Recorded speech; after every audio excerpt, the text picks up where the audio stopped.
Okay, here are the generator plates. Each one is, this side will be positive and this side will be negative.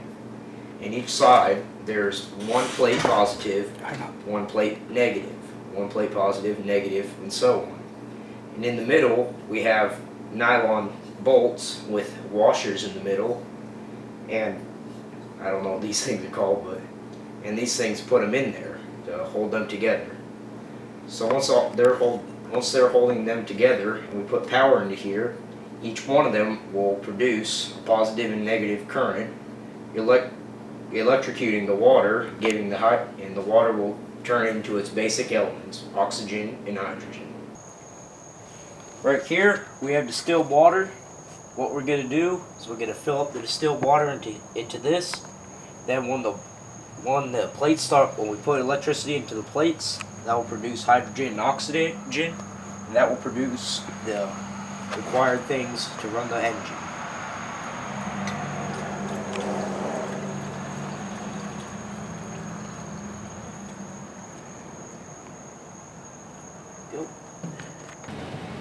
Okay, so here we have the hydrogen generator, the battery that we're going to use to power it with, and the bubbler, which is going to be the place where all the hydrogen comes out.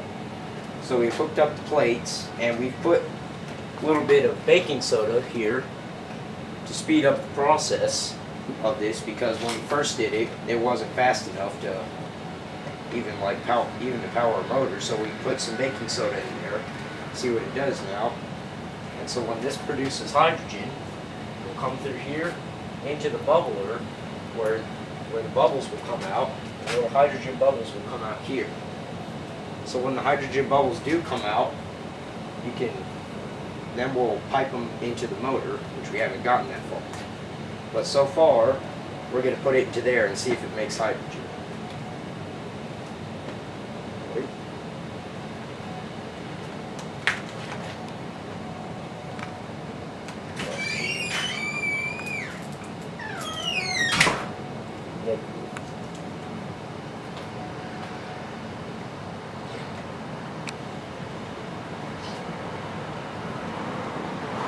Let's test and see if it is hydrogen.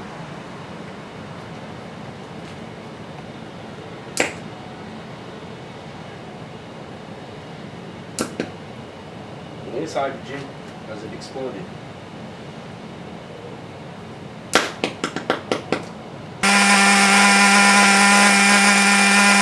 I just disconnected the fuel line. So what I did was I just disconnected the fuel line, so that it will run out of fuel. So now there's no fuel in that motor right there. This motor is good and hot. So then what we'll do is we'll take the hydrogen, this hydrogen generator, stick it into the carburetor, and we'll run it. Okay, you're hooking up the hydrogen generator right now.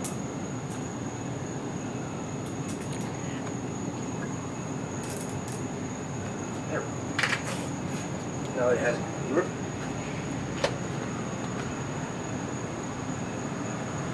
We are producing bubbles.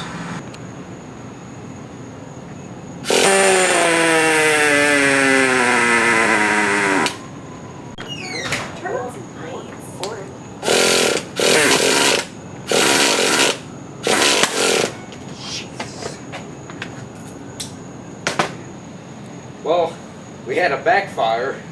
Thank God we had a bubbler on there, or else I wouldn't be able to be telling you guys what happened. So what happened was, backfire went up through this tube, and it came into here. But the bubbler is full of water, so it stopped the explosion before it went into the hydrogen generator. So it kind of saved my life there. So there's a reason why we have that bubbler. Good. Making bubbles now.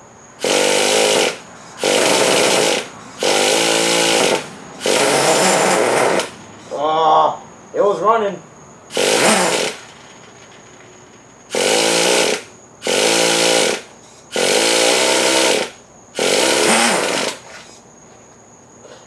Here we go.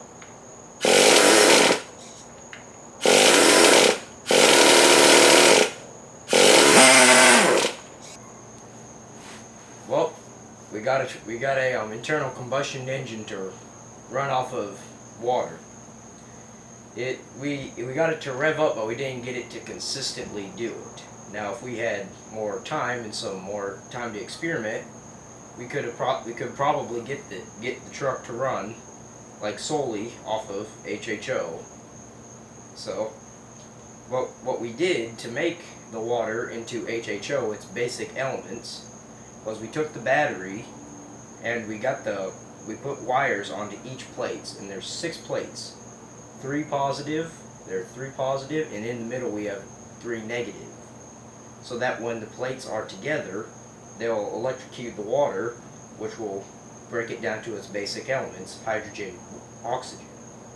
So once that oxygen and hydrogen are produced, it will flow from that tube into the bubbler right here. And what the bubbler does is what it does is it's supposed to prevent the backfire. If the engine will backfire, it's supposed to prevent it from going all the way back into the HHO generator, which would result in a pretty bad explosion. And did that work? Yeah, it did. It saved my life a couple times. There are times that thing, we had backfires so bad that the bottom almost blew off the Gatorade bottle because the backfire was so bad. But it's saved my life for sure. And so from the bubbler, the HHO will come up in bubbles from that tube, and we put this tube from the bubbler, and the HHO flowed into the tube into the carburetor, which is where all the air comes from. So instead of gas in there, we have instead of nitro or gas and liquid gas, that gasoline. Instead of gasoline, we had a gas of oxygen and hydrogen coming into the motor, which would produce the same explosion, but that would come down, except a bit different. So what happened was, when that explosion happened, the piston reacted the same way, just like it would with gasoline. But we didn't quite have enough HHO to make that run solely off of it. But if we had some more time to experiment on it, we could probably get it to run solely off of HHO. Like, it took Edison 2,000 times to make a light bulb, so I guess it's all about the timing and getting stuff to work. So that pretty much sums it up.